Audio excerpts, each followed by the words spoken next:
the channel, people. Today's video is all about MLS Medical Laboratory Scientist. Take your pen, take your notepad, enjoy your juice, coffee and tea while you take note.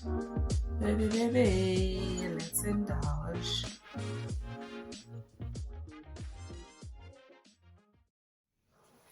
Good morning, good afternoon, and good evening to each one of you watching this video. Welcome and welcome back to the channel. My name is Mpoimatiti. I am a nurse and I practice adult nursing in the United Kingdom. I am originally from Lesotho, a small country in the southern region of African continent, and we are totally interlocked by Republic of South Africa. We are neighbors to Botswana, Swaziland, and Zimbabwe. Yeah. So today we are going to talk about medical laboratory scientists, and I'm just going to share a little bit information that I researched on what to do if you want to come and work in the UK as a medical laboratory scientist, medical laboratory technician, chemists, you name them all. So I qualified as a registered nurse midwife in National Health Training College, which is abbreviated NHTC. And in that college, we had programs, different programs, which are biomedical laboratory sciences, pharmacists, social workers, ophthalmology, anesthesiology, doctors, social workers, nursing assistants, nurse midwives, mental health nurses. There was a lot. So my intention is to try and make videos for each discipline and see if anyone can take chances to try and pursue this and come to the UK. And if just one person from NHTC, from each faculty, managed to come to UK because of me, I'll be pleased. You know me, I'll be so loud on the social media that that's my baby. I helped him.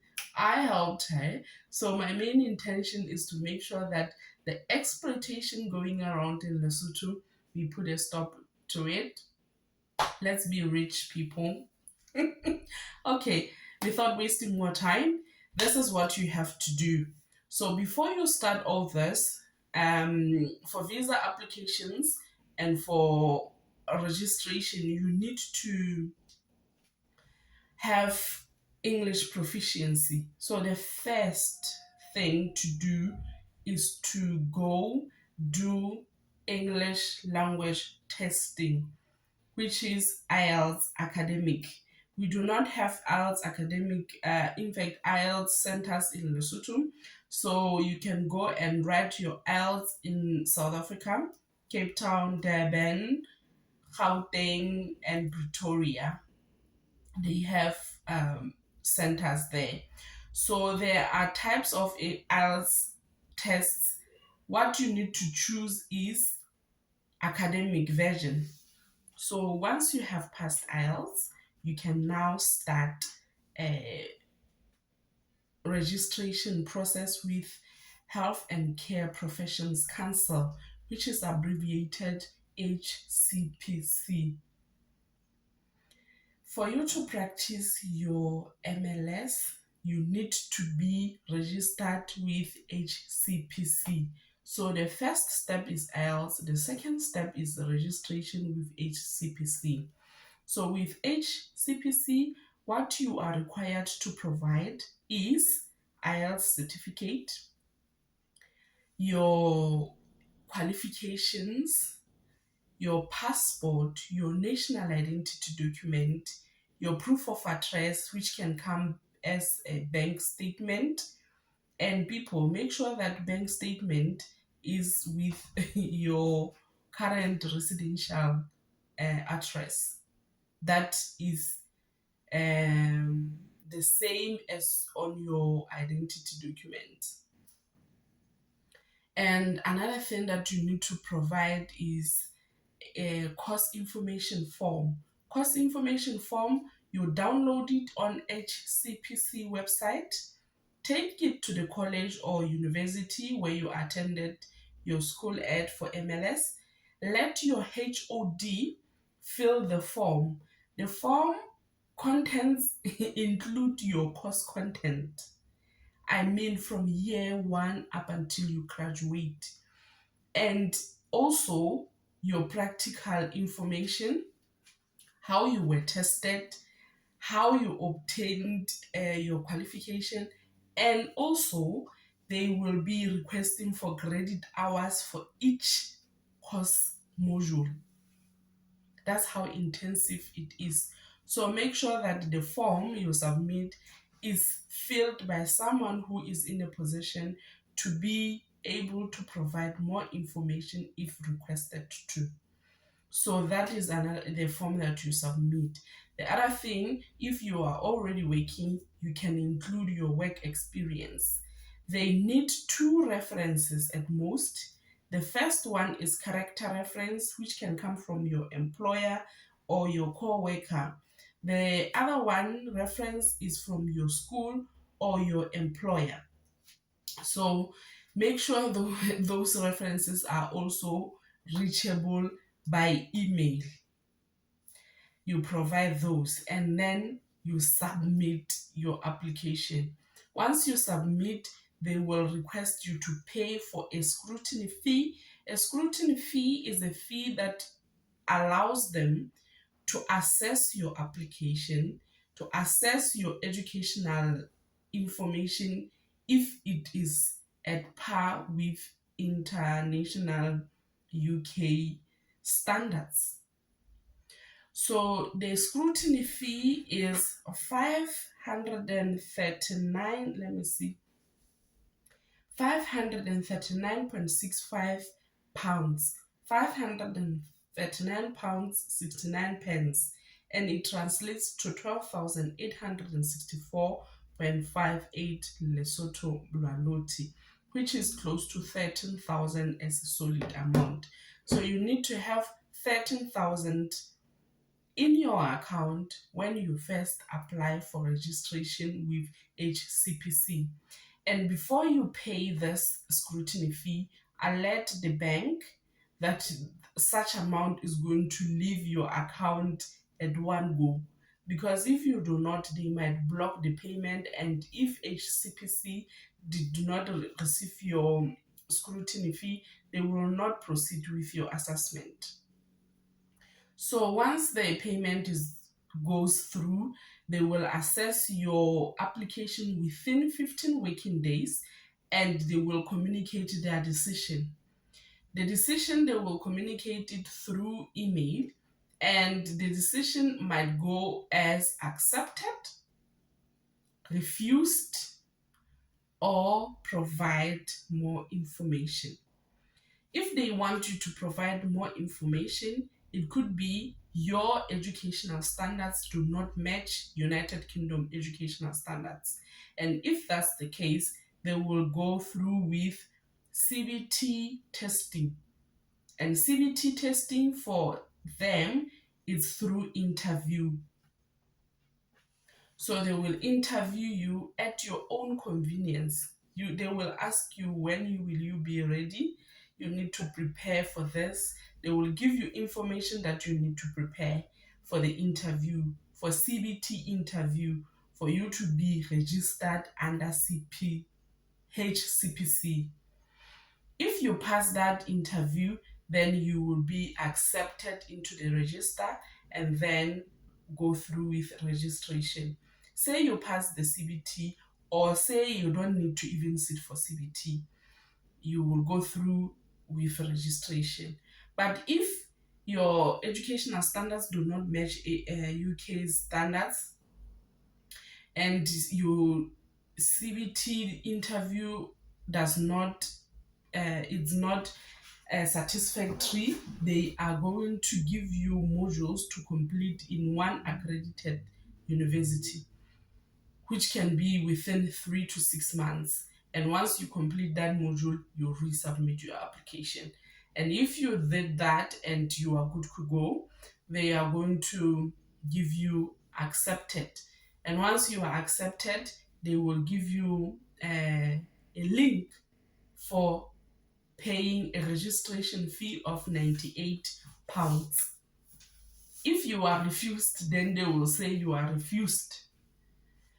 So you pay, let's say you are successful, your application is successful, you pay £98 as the first registration amount. And for renewal of your license every year, you're going to pay 190, what is it? What's that amount? £196 every other 2 years to renew your license. The license does not come as a hard copy, it's a PIN number or a code of some sort, a unique code to your name. So you will have to renew that in after every 2 years. For us, we are regulated by NMC and we renew our licenses every 3 years. But in Lesotho, we are regulated by LNC and we renew our licenses every year.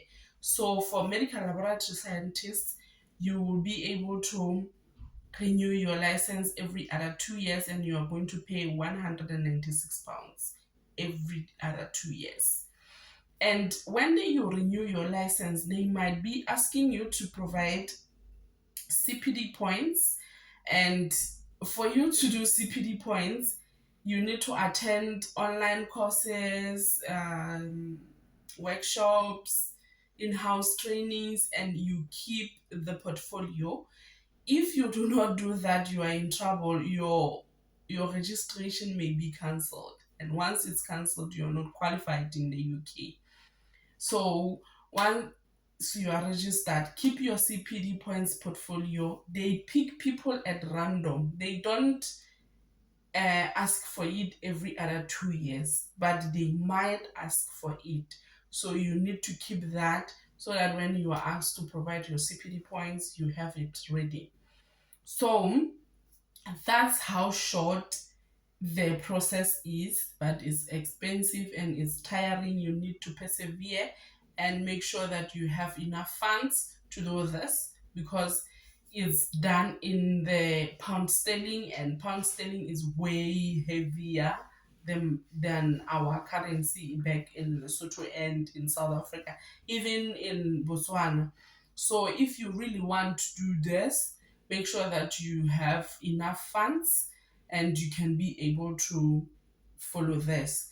Let's say now you have been able to register with HCPC, you now start looking for a job.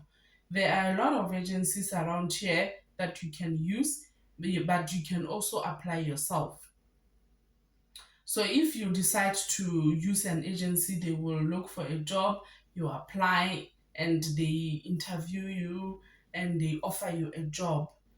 And if you do it yourself, make sure that you search for jobs with the employers that have a certificate of sponsorship to employ people from outside the UK.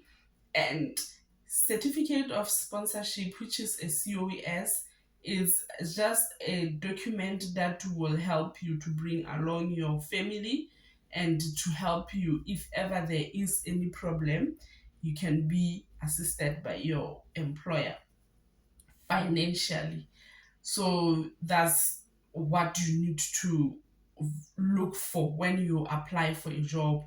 Make sure that they employ overseas candidates and they offer certificate of sponsorship.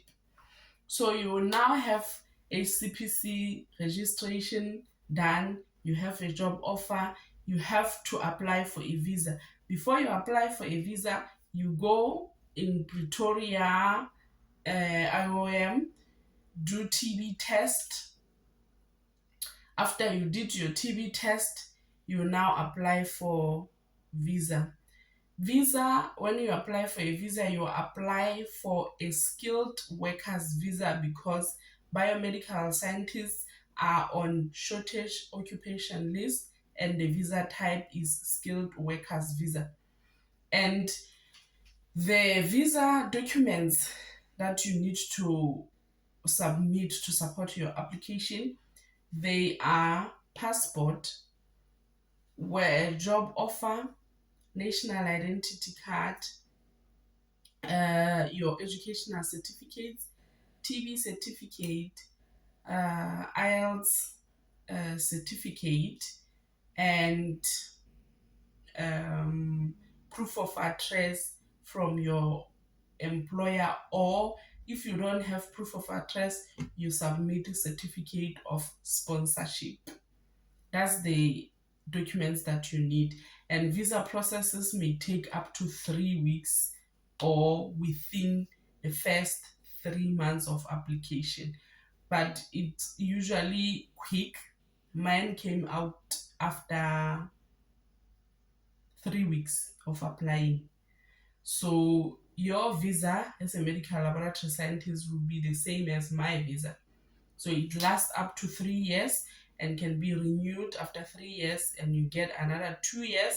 And once you are done with the 5-year benchmark, you can apply for indefinite leave to remain in the UK and eventually naturalization, where you will be able to obtain a United Kingdom passport and be a dual citizen, Lesotho and Britain. So that's how short the process is, but it's tiring because it does not happen all at once. And you need to persevere, make sure that you have enough funds, ask questions. And for those who will be following this, please make sure that if you contact me, you need me to help you, you need me to make calls on your behalf, because international calls are very expensive. Make sure that you are ready to do the whole process. I will not be calling and you are not going to start the process. I can do that. I can help people who are already in the process. I am willing to help everyone who wants to move. So, MLS candidates, MLS fellow students, who are already working, or people who have completed MLS and have not been working, this is the opportunity. Try and see if you can succeed. So, if you have any questions, ask, comment below, and I'll be able to answer your questions. Please subscribe, share the video, like the video, and I will see you in my next video. And this is Mboi signing out. Peace.